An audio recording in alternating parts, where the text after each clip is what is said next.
Jesus is alive. Well, welcome folks to Born Again Ready, Life Engineered for Eternity. This is a 5-week series and I have 5 special guests. And what we're doing with this series is we're helping you to understand that teaching somebody else these 5 lessons is very, very easy. And so we have special guests each week that are going to walk us through how they would actually take the material, the video, and the handout and lead their friend through these lessons.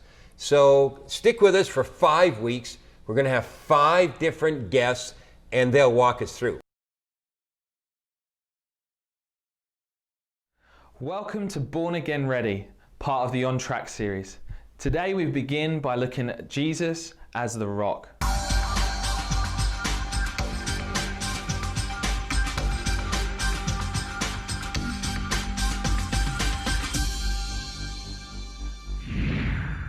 I want to start by sharing a story of a church in a neighbouring town that I know of that have got to the place where they've outgrown their building, and so they're looking to do an expansion. Well, on the land adjacent to their property, there used to be a gas station, and so unfortunately the land, because of spillages, has become toxic and contaminated. So in order to get the permits to build this expansion, they need to do a costly and lengthy cleanup. Jesus talks about a building project at the end of his famous Sermon on the Mount. And it says that those who build their house upon the rock, it says that when the winds blow and the storms come, that house was able to stand. But those who build their house upon the sand, when those same storms come and the winds blow, it says that house fell.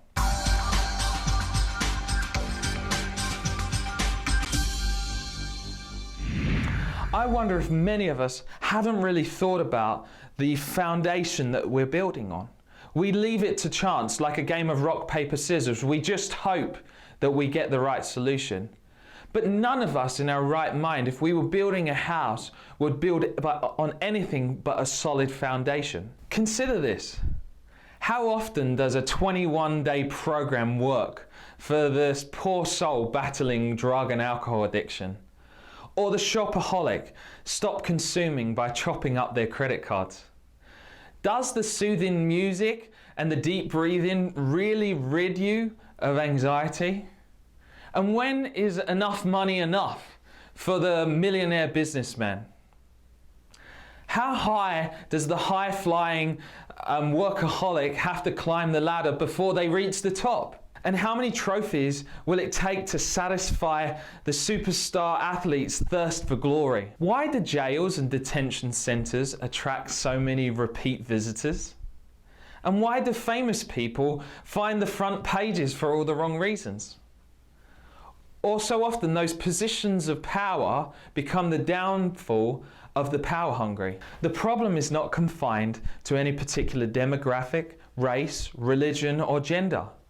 If we're honest with ourselves, the problem isn't cultural or socioeconomic, geographical or political. The problem is foundational.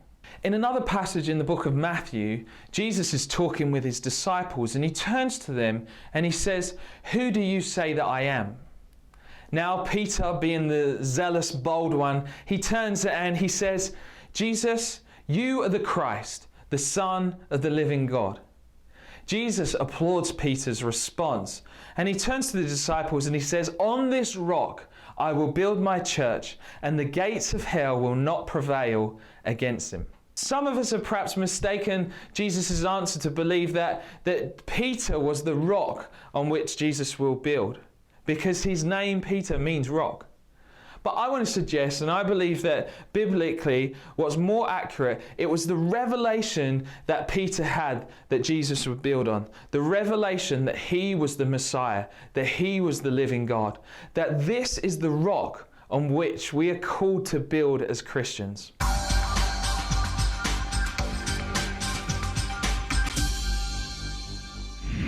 Let's return to the Sermon on the Mount and Jesus' story about the rock and the sand. as I was thinking about this one day, I realized, isn't sand really just small particles of rock that have been broken off over a period of time through erosion? I think our problem right now in the church and in the world as we consider the gospel is that we have taken pieces of the gospel. We are building not on the full gospel, but we've taken pieces that fit our lifestyle, that fit our worldview, but ultimately we're in danger of building on sand. We need to be really careful that we don't allow the gospel of Jesus Christ to be contaminated by the thoughts and ideas of the popular culture around us. I want to share a story from my life a number of years ago where I had moved to Canada and I had moved to the town in which we live. And I was praying one day and I was asking the Lord what He had for me, what the future looked like. And at the time I was volunteering at a homeless shelter. And I believe clearly that the Lord said, I want you to move into the homeless shelter. Now, we know that the gospel is good news. Well, that didn't feel like very good news that day. In fact, I tried to forget it. I wrote it in my journal. I wanted to be faithful to make note of it, but I tried to forget it. Well, within 2 weeks, I moved into that homeless shelter, and it was a wonderful experience and a terrible experience. It was really humbling. I mean, who signs up to be a missionary and move into a homeless shelter? But over the progression of the next couple of months, I had some fantastic experiences with Jesus. I experienced His presence. And there were some terrible days too, where I wondered, what on earth am I doing? You start to question yourself. In about month 7, where I was praying and I was worshiping the Lord, and I was overlooking the banking towers that filled the skyline of the town. And I remember thinking how most of my friends who I'd studied with would be in similar banking towers, making 6-figure salaries, great jobs. And here I am in a homeless shelter with no job, very little money, no title or position. I'm away from family and friends, and I don't have a house or a car. And it was in that moment, it felt like a low point for me, where I felt Jesus whisper through His Spirit, I've allowed all of these things to be stripped away so that you would know that your identity is in Christ. It was an amazing day, and I still remember it clearly 10 years later. Now, let me give you a disclaimer. I don't believe that many of the things that Jesus stripped away in that season were wrong. I believe He allowed those things to be stripped away because you can't build your house on any of those things as a foundation. In fact, those things are sand. He was telling me that your identity, your foundation, needs to be in Him.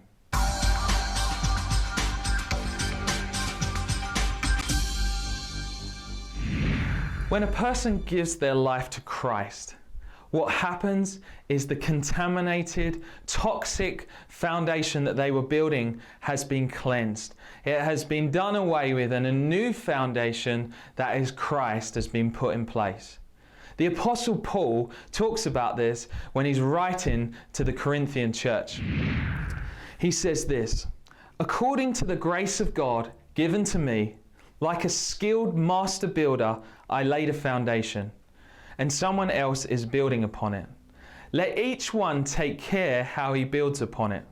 For no one can lay a foundation other than that which is laid, Christ Jesus. Now, if anyone builds on the foundation with gold, silver, precious stones, wood, hay, straw, each one's work will become manifest, for the day will disclose it, because it will be revealed by fire, and the fire will test what sort of work each one has done. So Paul is saying you can't build on a foundation other than Jesus Christ. But we have a responsibility as Christians as to how we're going to build on this. So let me finish by encouraging you. As we walk through this course together, Born Again Ready, you have a firm foundation in Jesus Christ. And now we're going to learn to build on that foundation in a way that everyone around us would see. There's many who are still building on sand, And we want to be bold and courageous to share with them and introduce to them the rock that is Jesus Christ. God bless.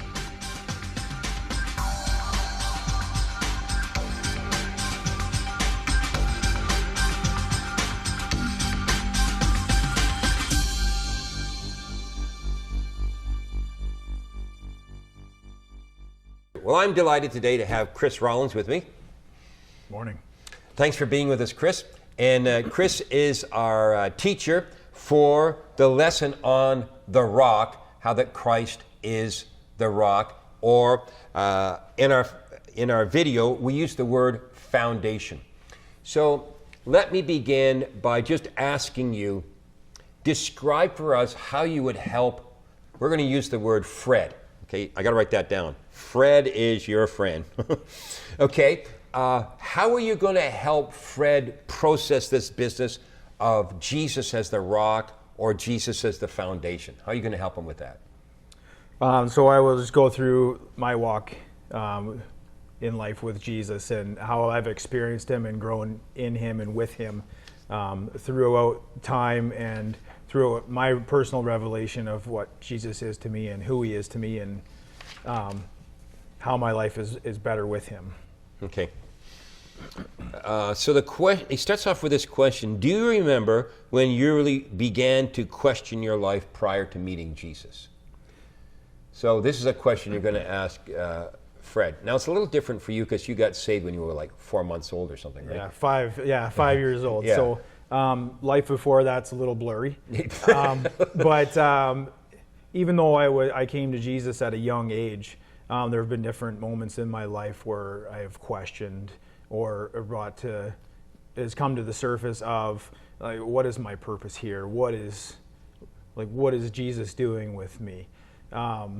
So times of that, like where I walked through that and questioned myself and questioned what's going on. Hasn't been a really, really long time, but it kind of feel lost and uncertain of everything that's going on. Like in the video, like you feel like you're on the sand, you're kind of sinking, right? You don't have a solid place to stand, right? Help Fred process this. The kind of things that are actually sand foundations. So really things I got like drinking and things that consume your life, being too busy with work, not paying attention to your wife and kids, not having a foundational family or like church family where you go to for help and for accountability and things like that. Gambling. I mean, there's all kinds of worldly examples of these things where you're just going to waste your time, your energy, and be lost and frustrated and left without. Help me understand this, i.e. Fred. Yeah. We use the word worldly things, but help me understand some things that appear to be good, but actually create a false foundation. So again, like work, you're always trying to climb the corporate ladder, do better, make more money, have nicer things, competing with the Joneses. I mean, it's not evil to have a nice house or a nice car or all kinds of friends, whether they're actual friends or there's acquaintances, but it's just an accumulation of things. Again, it's just it's something you're seeking for momentary pleasure that feels good in the moment, but really is completely empty. Okay. So Jesus is doing something that money can't. Correct. Can you help Fred process what that means? What does that mean to have Jesus compared to having won the lottery and having $1 million in the bank? Like, what's the difference? So I mean, well, $1 million would feel very good. Yes. Would you split it with me? Absolutely. Yeah. The $1 million would feel really good, but at the end of the day, once that $1 million runs out, what do you have again but a bunch of stuff? May have friends that aren't really friends; they're just with you for your money. Where with Jesus, I don't have to worry, right? Okay. Anything that's going on in my life, whether I'm looking for work or my children are frustrating, whatever that is. I mean, the pandemic that's going on currently, if I've had lots of people talk to me, they're just like, why are you so chill? And it's because I have Jesus. I mean, Okay. right? All right. If anything, if worst case scenario, I get taken out, I'm good forever, Yeah. right? Yeah. So really, when you have that foundation of Jesus and you have eternity with him to look forward to, the rest of it just kind of washes away. I've seen this illustration. I've used it myself.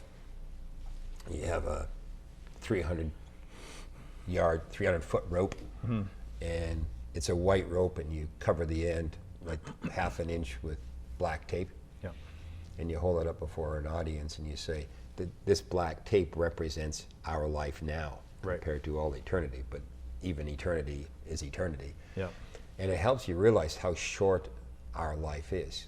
And if we build our life on something other than Christ, it will crumble. Right. Sooner or later, it will crumble. Correct. Now, part of this foundation business, Dan walked us through this. He put himself in a homeless shelter. Right. Yeah. Okay, thank you, Jesus. Yeah. I think he said the 7th month something happened, so I don't know how long he was there. Right. I don't know that he said that. But what's the purpose of the homeless shelter? Just a time for him to really trust and lean on Jesus, I guess, right? Where he's out of the comfort of his home country. He's moved to Canada. He doesn't have a home. He doesn't have a car. He doesn't have lots of money, right? Yeah, And yeah. he has friends that are making 6 figures, Yeah. right? But Yeah. he's there in that homeless shelter, seemingly with nothing, but with a mission of helping people come to Christ, right? Yeah. He used this terminology here that in the homeless shelter, Jesus is stripping away things from him that are hindering the foundational essence or foundational aspect of Christ in his life. Mm-hmm. So we're talking to Fred, and we're saying in our spiritual journey, there are things, stuff, attitudes, people that God will strip away, which initially sounds like, Doesn't sound fun. No. yeah.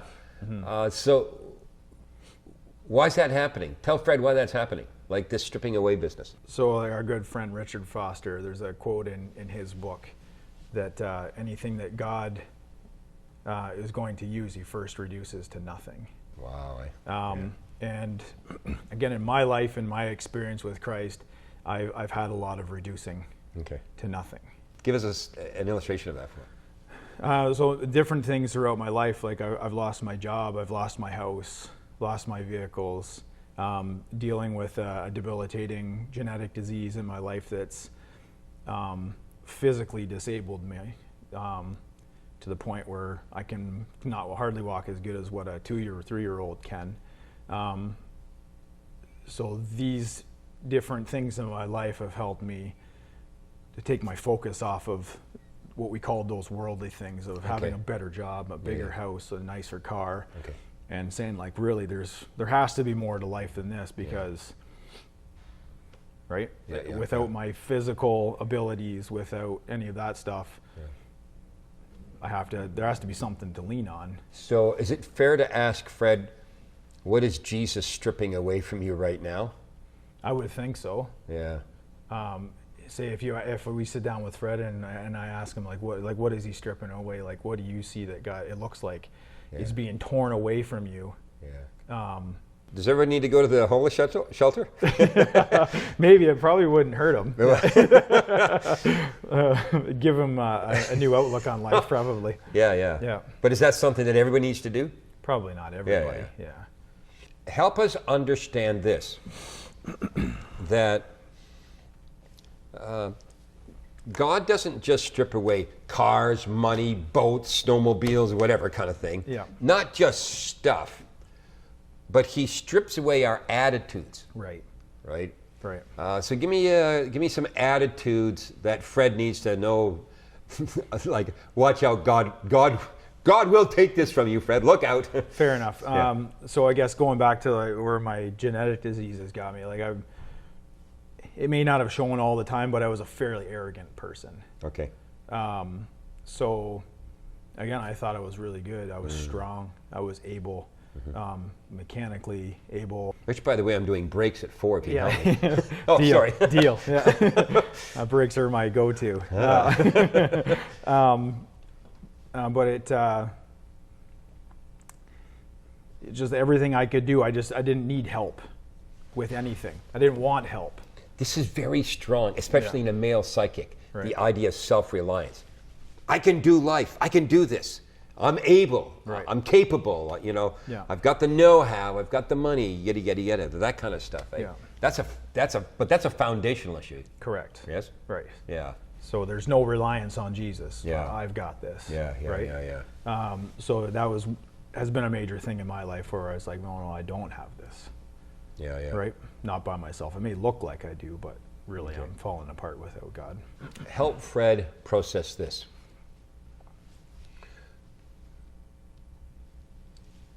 Jesus as your foundation means, like, fill in the blank.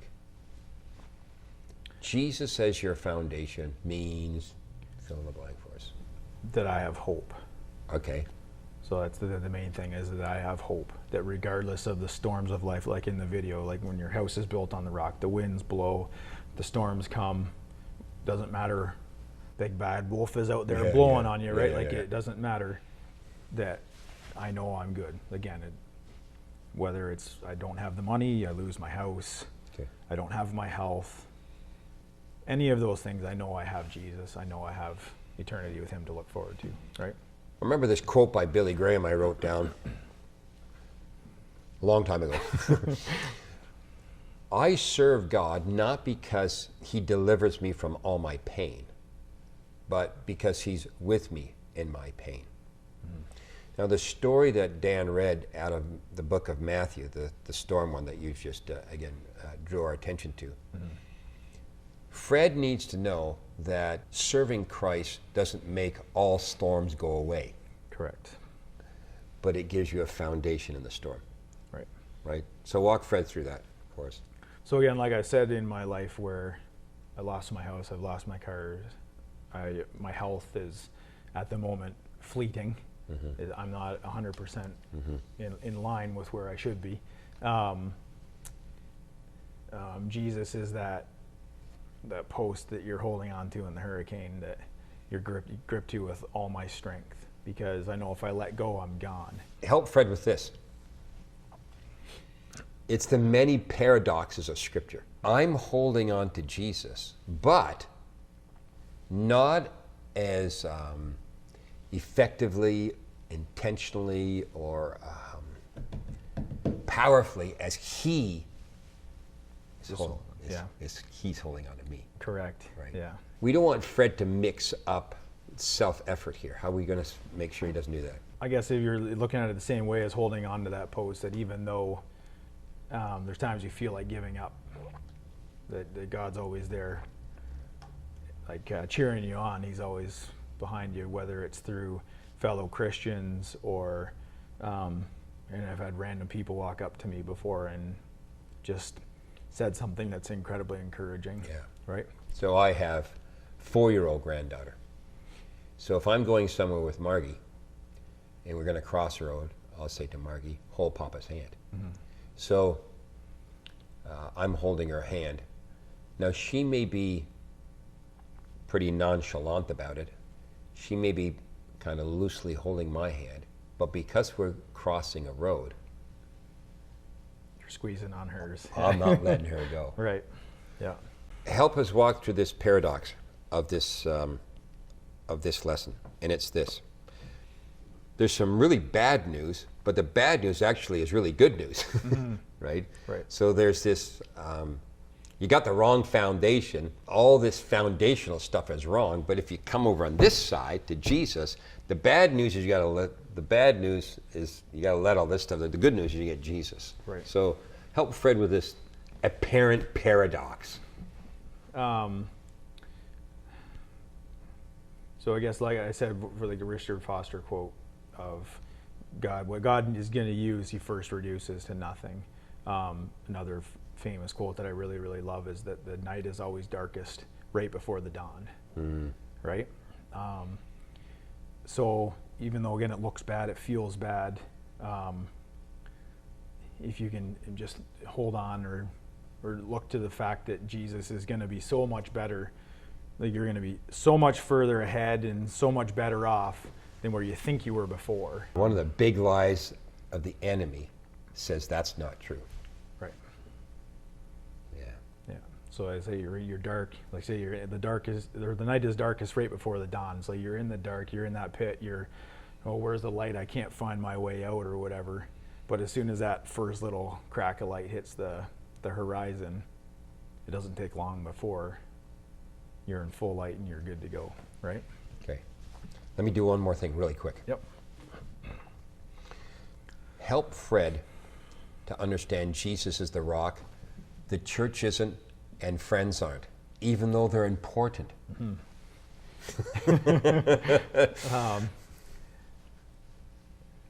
Unlike people, Jesus will never let you down. Okay. Your friends are going to frustrate you. Your family's going to frustrate you. Your church family, you're not always going to see eye to eye. But Jesus, again, is that rock. He's always for you, 110%. Awesome. Thanks for being with us, Chris. My pleasure. Thanks for helping Fred. No problem. Well, folks, thanks for tuning in again today and watching our program. We've had Chris Rollins as our special guest today, and he's helped us with lesson number 1, that Jesus is our rock. And we're going through 5 lessons here. And again, we have online the 5 lessons. Today we've done Jesus is the rock. He's the foundation. We have a handout that you can use to help your Fred, your neighbor, your kids, people that you work with, to walk through why Jesus is our foundation. Church isn't our foundation. People aren't our foundation. Stuff isn't our foundation. Jesus is the rock. He is our foundation.